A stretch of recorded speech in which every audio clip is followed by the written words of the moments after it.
Good morning, travelers. It is another beautiful day here in New York City, and we are on our way to see the Statue of Liberty, something neither of us have done before, something we're very excited to do. We're going to check out the Statue of Liberty and do an Ellis Island tour. We're going to take the subway to get there and walk around New York City, guys, so stay with us. Like, comment, subscribe, and make sure you watch this video to the end. It's going to be a great day here in New York City. Let's get down into the subway. Check this out, you guys.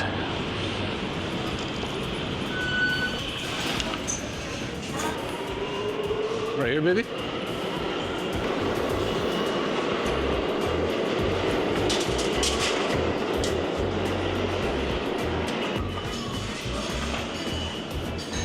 So let's go.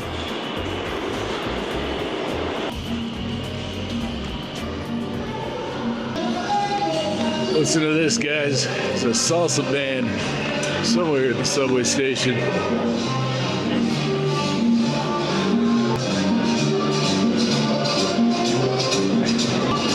It's a busy morning here in New York City. So we're navigating our way through the subway system here, and we're a little lost, but the New Yorkers here are so nice, and people see us lost, and all they do is ask us where we want to go, and they point us in the right direction.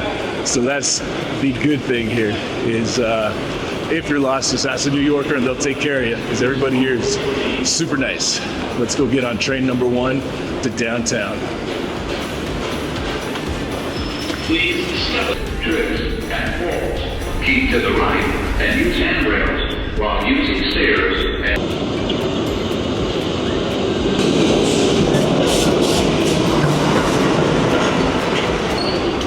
As we're in the subway, headed to the Statue of Liberty. Baby, what are you most excited about? I just want to see it. Yeah. You see it on TV all the time, so to have an opportunity to see it in person and actually be right next to it, I'm so excited. Guys, we've gotten off the subway and we are on our way. Oh, look at the dog park. All the dogs playing in the morning, having a good time here in New York. We're hustling. We have about 5 minutes to make it to this ferry. We're going right there, guys. The orange hats, we think. It's supposed to be a semi-private tour, 25 people. Hopefully we can get away from the group and be able to talk and bring you guys interesting facts about the Statue of Liberty. Let's go. All right, we made it. You happy, baby? Yes. That was a hustle. We did. We had to hustle. But look around, you guys. Look at these buildings, how beautiful it is all around here. My name is Jeff. We've met briefly. I'll introduce myself, let you know. But there's one really important thing that we have to clear up right off the bat. Is there anyone here from New Jersey? No. Okay, that's excellent. All right, travelers, we're making our way to the boat and on our way to Liberty Island first stop, then Ellis Island. Well, there's our tour group. Let's have a great day out there, guys. Come along. See, you got security. Make a swap. Okay. Another 7. Straight. Make a second one. Okay, perfect. The same exit. All right, thank you. Here we go. All right, go ahead. Yeah. Go ahead, baby. Let's go in here. Hey, I need your jacket, please. We're making our way out of security and onto the ferry. And we're getting on that boat right there. And there's our guy, Jeff. There we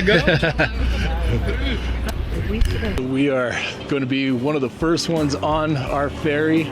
Here you see the ferries right there leaving. This is where you line up. We were lucky enough to not be the last ones on a full ferry, so we're going to be the first ones getting on an empty ferry, which will give us a prime seat to get you guys to the Statue of Liberty. But just look around at how beautiful this place is. Look at the architecture, the buildings. It's a beautiful day out here, guys, and we're glad you guys are with us. That's Liberty, Liberty, Liberty. So we'll see it from the other end. What we're going to do is we're going to be going all the way through here, up those stairs, and all the way to the front. Turns out that when you look closely, and of course I do because I'm here, you look at it, you say, all right, you chose Liberty Insurance because it's the Statue of Liberty. Where is Ellis Island? They photoshopped it out. What? So the boat has arrived, and we are getting on the Miss New Jersey right here. Take a look. Our tour guide Jeff here says that this boat can hold about 800 people. So we're lucky enough to be towards the front of those 800. Let's check it out. Right in, step right in. Keep it over. Step right in. To New York.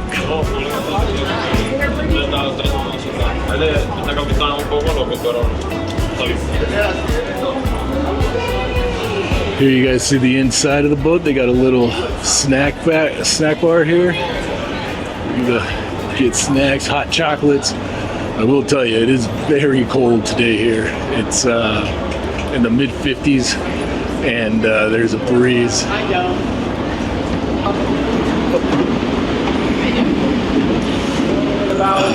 Okay. So go to the bathroom now. Okay. All right.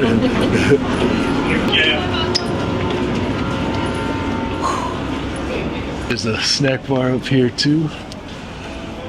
TVs, nice and warm inside of here. All right, travelers, take a look. We're on the boat. We're at the front. And just look how beautiful it is all around here. Out in the distance. Look at that. Guys on this side. Oh, Statue of Liberty. Let's go over here with our tour guide. Oh, little update. When you get here, our tour was at 9 o'clock maybe we were supposed to be here? Yeah, 9 o'clock. And right now it is currently 11. And we've been in that line that you guys see out here. This line goes all the way, and then it comes into this building here for security. And I guess due to some construction, they've got half the number of security x-ray machines, as you guys saw in there. It's like airport security, so there's only half the number of the machines available. So you see all these people out here just waiting to get on this boat. So like I said, we've been out here waiting for 2 hours to get on. But look at the views, guys. Can't complain. It's been a quick 2 hours, I could say, so it's been nice. What do you think, love? Our tour guide is awesome. He is. He If you guys really get a did help chance. pass the time. So He's good. stories for days, you guys. Right there in the orange hat behind me, Jeff. Great guy. And we're going to link his website on to this video. Look down below. He says he's got his mother's pizza recipe. New York City pizza recipe, guys. So if not for anything else, go on there, tell them TV Travels sent you, and get that recipe and let us know how the pizza is.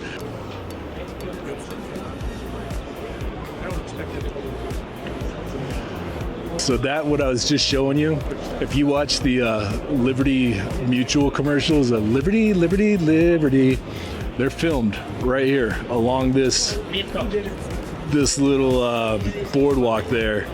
And then in the background, that's the Statue of Liberty that you see in the commercials, guys. Just put it into reference where we are. You watch that commercial, the people jumping off the dock into the water right there. Statue of Liberty over there. And we are right here, ready to go. This is the Hudson River. Kind of put your blinders on so you don't see Jersey City. The Jersey side of the Hudson River. So guys, right over there And he kind of floated is down. where Sully landed the airplane on the Hudson River. Right in there. But that, Tonight, miracle on the Hudson. A jetliner filled with passengers crashes in the frigid waters off Manhattan, and everyone on board survives. We'll have there's another little interesting piece as well. Since Sully, we have a new police force in New York. Water police. No, the geese police. US Airways Flight 1549 has just left New York's LaGuardia Airport. Birds. And that fast, we were just on top of them. Oh. And I'm serious. The geese police are a group of environmentalists. They're actually certified by somebody, FAA or somebody, I don't know who. And what they do is they look for places where geese procreate. They explained to me what they were doing to keep the geese from going into engines. There were originally 3 islands. The second 2 islands are made up of hospitals. The one on the left is the Contagious Disease Hospital. The one in the middle is a general hospital. And the only place that we're going to go is on the administrative side, which is this building that was rehabbed. And that's Ellis 1, Ellis 2, Ellis 3. Ellis 2 and Ellis 3 were made up of the excavation of the New York City subway system. They didn't know what to do with the dirt, so they made 2 islands out of it. Really? Wow. The Contagious Disease Hospital, we're gonna obviously talk more about it when we get to Ellis. But there's a lot of cool stuff on there. Unfortunately, the only way you can go on there is a specially arranged tour. The torch has an interesting story. The original torch is now located inside the museum. It was beyond repair. That's the museum on the right. You get a chance to go in there. We're gonna circle, go on the outside of the island.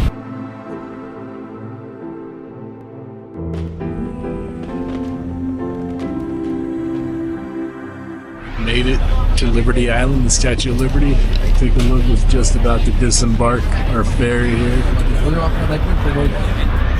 So we've made it off of the ferry, and as you see here, we're making our way on to Liberty Island. There's Lady Liberty right there. We got to make our way over to the flagpole and find our group. We're on the island. Take a ferry. Look at this, guys. How beautiful. The American flag with that beautiful New York skyline in the background. Let's take that in for a second. Why is her foot sticking out? Here's the story. This guy Bartoli, he designed designed the statue. It's kind of unique idea in the sense of, put something out there that stands for liberty. All for that. But he recognized one thing, and his notes were he kept a diary, and although most of it's written in French, in fact, it was all written in French. It's easy to translate these days because of Google and the rest of it. So I was able to do some of it. But in any case, he did not want the statue to remain static. Now, what do I mean by that? Well, the concept of liberty is a concept that evolves and changes.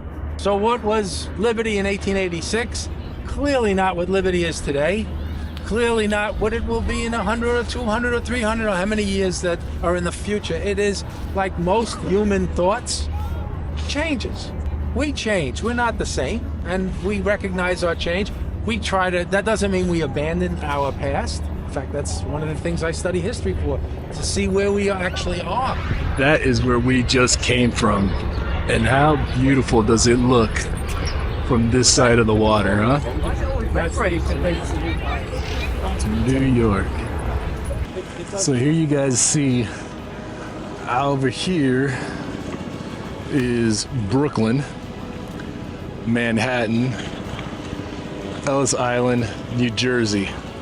And I can't tell if my finger where it's pointing, guys, but just to the far right, Brooklyn Bridge in the middle. Then you got Manhattan, Ellis Island, and behind Ellis Island is New Jersey. So what do you think so far, baby? This is awesome. I love it. I love the history. Yeah, it is a very informative day, but we're learning a lot. We're having a lot of fun. It's just beautiful out here. Just take a look, guys. What a day to be out walking around New York and the Statue of Liberty. And we're glad you guys are here with us. You're still watching the video. Keep on watching till the end. Look at the front of the Statue of Liberty, guys. How beautiful is she? And just massive. When you're here and you see this in person, you guys, it's so big. I mean, for perspective, look at the little people that are walking at the bottom there and up near the base. So there you see behind me, Lady Liberty. What a beautiful, beautiful symbol of freedom in America. Yeah, we're good. Thanks. Yeah, thank you. Now we're gonna make our way over to the museum and we'll show you guys the original torch that she was holding that is in the museum, guys. So let's make our way over.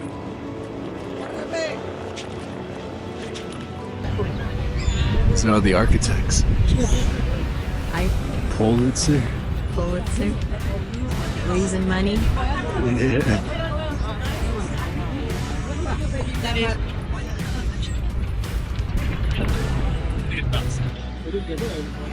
Let's make our way into the Statue of Liberty Museum, and our tour guide was telling us some really cool information about the torch that we're going to show you. The original torch is actually inside this museum, and it had to be repaired due to oxidation and elements, weather, rain, salt water, getting inside of it and actually making it weak structurally. So with that being said, let's go in there and check it out, guys.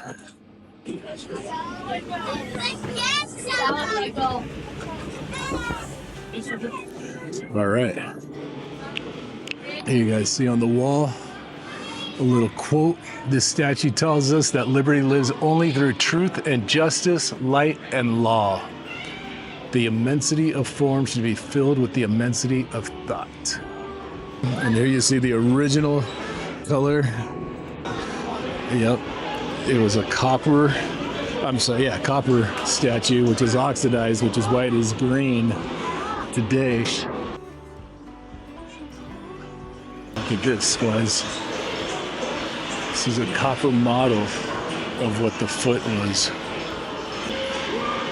You got the backside of the Statue of Liberty with all the innards.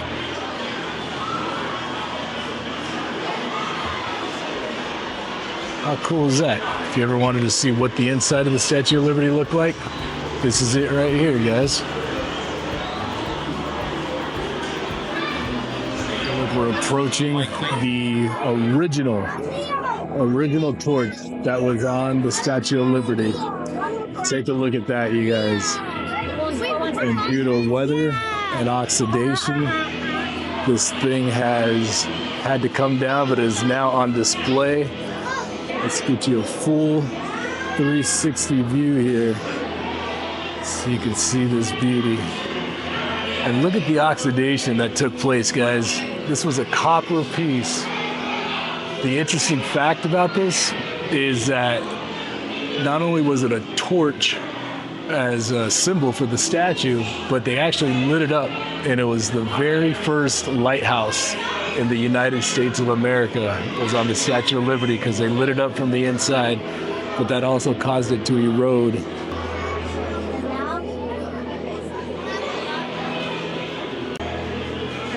Now, travelers, I don't know if you guys noticed, but see the corn right in here? Can one of you guys in the comments let me know why the French would have included corn on the torch for the Statue of Liberty? We'd love to know.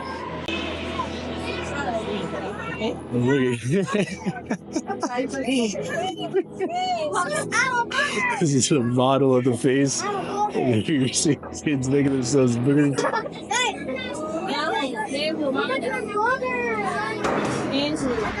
After you exit the Statue of Liberty Museum, guys, take these stairs out and check this out. It takes you to the rooftop of the museum.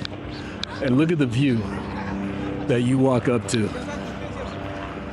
I mean, if this isn't absolutely breathtaking, I don't know what is. You gotta get out to Liberty Island, get up here on the roof deck, take in these sights and these views. It's absolutely breathtaking, you guys. You got Statue of Liberty, the American flag, and then over there, Brooklyn, Manhattan, Jersey, Ellis Island. It's all right here, and we're on the Hudson. Sully landed a plane right over there, guys. If this isn't a place that's just packed with history, I don't know what is. World Trade Center, right there. Look at the World Trade Center. The building with the tall antenna sticking out of the top. That's the World Trade Center, you guys. Right, guys, so we are leaving Liberty Island and we're headed to Ellis Island now. So when you leave, you just come right back where you got off your original boat. You get on in line here to get, or it depends on where you're from. If you're from New York, you get on line. If you're from the West Coast like us, you get in line. We're on our way to Ellis Island, and we'll show you guys what it's all about as soon as we get there. So there you guys see we're getting on the boat, part of the cattle call. Look behind, tons of people, but it moves very, very quickly when there's no security to go through. The other one was like, yeah, I think like 3. New York City. All right, just like that, we're on the boat, guys.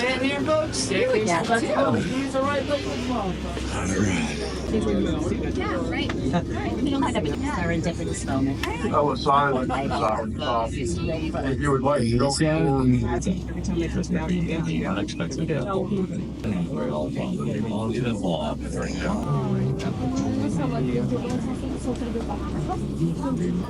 There it is, Ellis Island. Oh, sorry. When ships finally arrived in New York Harbor, health officers boarded and looked for signs of disease before anyone was allowed to disembark. Healthy first and second class passengers were processed on the spot and allowed to enter the United States without setting foot on Ellis Island. Everyone else waited, sometimes for days, for small ferries to take them to the immigration station for processing. So let's start with the legal history. The United States is formed, revolution, the whole bit. You already got that information. You'll know all about that. They write this beautiful document called the United States Constitution, a model for constitutions throughout the world. And yet, there's nothing in it which deals with immigration.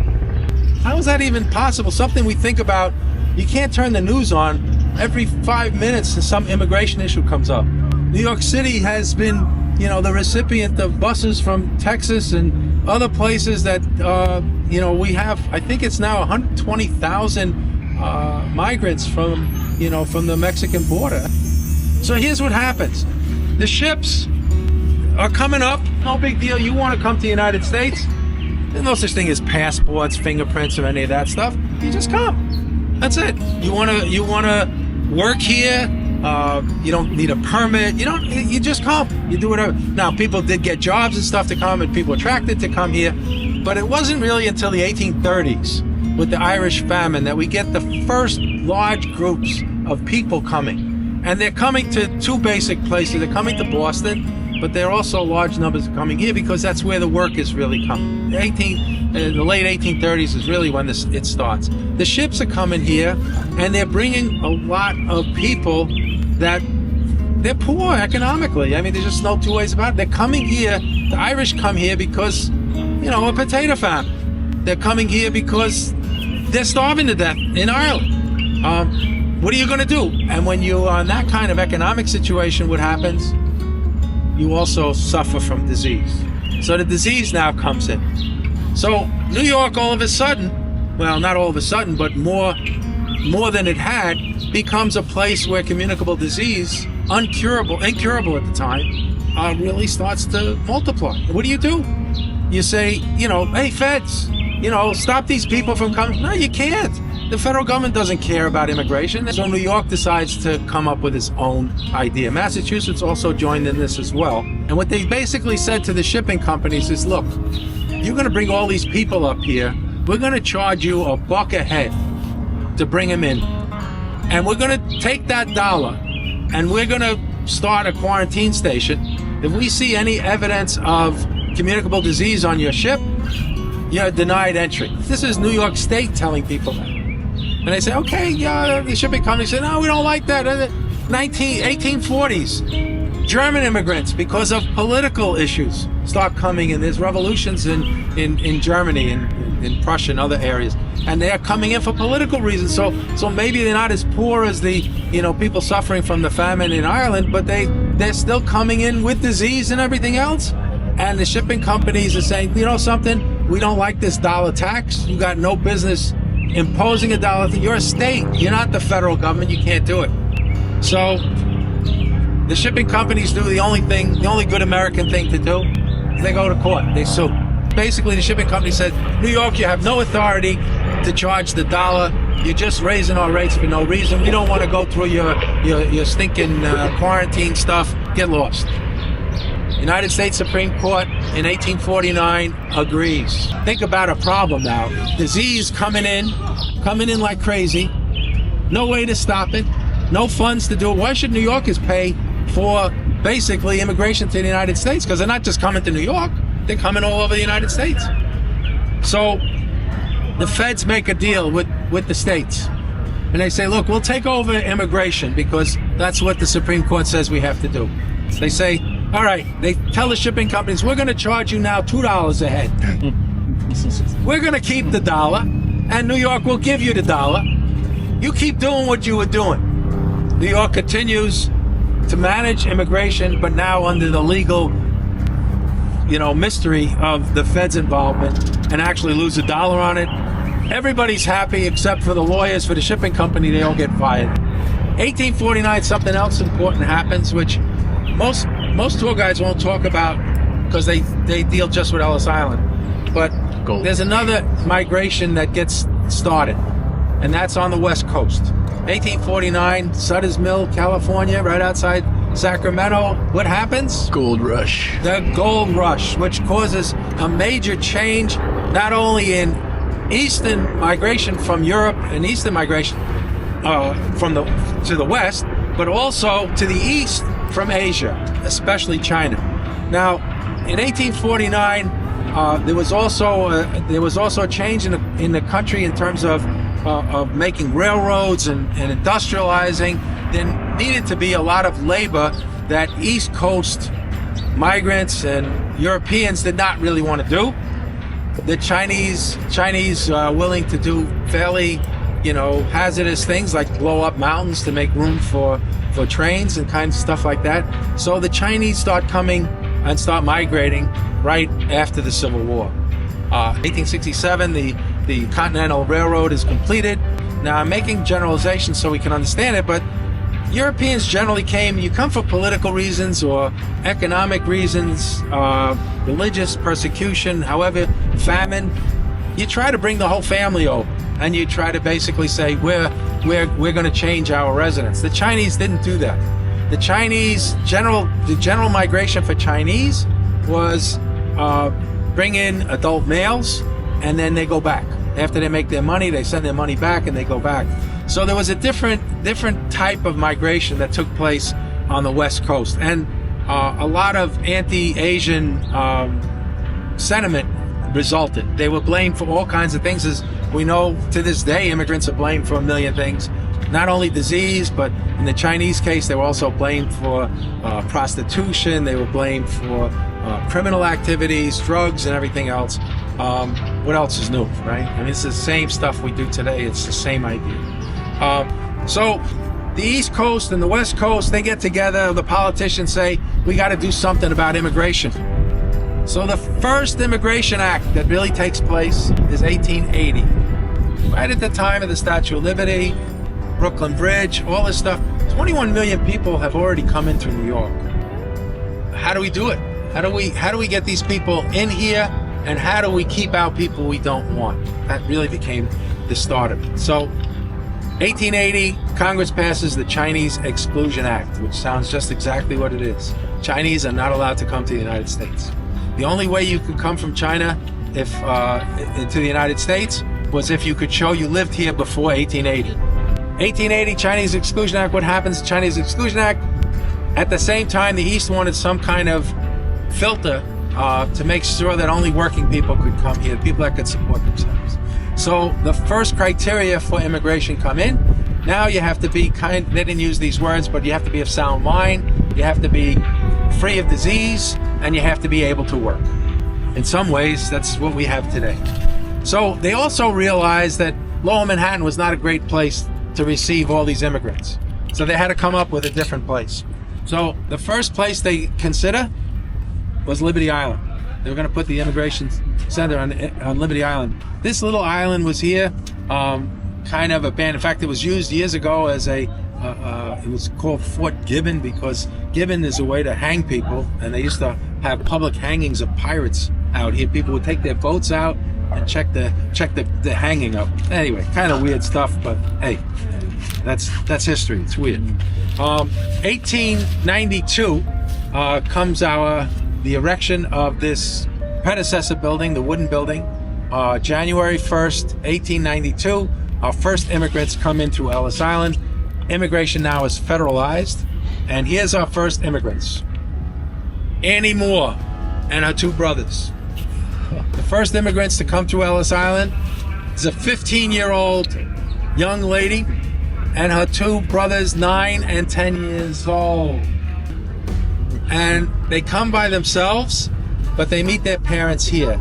People came, the people that could work would come first, earn enough money to send money to buy tickets and send the rest of the family over. That's how my grandparents came. How do we medically screen Dining area. these immigrants? This is our first diagnostic criteria. You see that? Climb the stairs. I'm sure you use that in your practice. This is universally known as the staircase. So what do they do the staircase? What do they use this? You're not allowed. You can't walk up, you don't come in, right? Exactly. So at the top of the stairs is a doctor. And he's looking at 7,000 people walking up with all the belongings that they own in the world. And he's seeing if they suffer from a bunch of different diseases. They would put a letter on your coat if they thought or suspected you had one of these diseases. I'll pass this around. Suspected mental defect. Now, I don't know much about psychology and psychiatry, but walking up a flight of stairs with your legs on your back definitely doesn't demonstrate much about mental defect. Now, one of my favorite diseases is called trachoma. Trachoma is an eye disease. It's relates to the gonorrhea virus. And what happens is that it forms a special pattern underneath your eyelid that doctors at that time were trained to look for. Now, the problem with trachoma, it's basically eradicated from the world. There's still pockets of it in Africa, but it's basically gone. Is that unless it's treated properly, it's going to lead to blindness. And it is incredibly communicable. You look for things that you're trained to look for, and the doctors checked for trachoma by flipping your lid. And what would they flip your lid with? A button hook. I love it. So they would flip your lid with that button hook. Now, here's the problem. They didn't realize until maybe 10 years after they started doing it that it's probably a better idea to dip it in bleach before you go to the next guy. Travelers, we are done with the Statue of Liberty, done with Ellis Island behind us, and now we're gonna head back to New York and see what we get into this evening. So it's been a great day. Thanks for watching. Please like, comment, subscribe, and we'll see you guys on the next video from New York.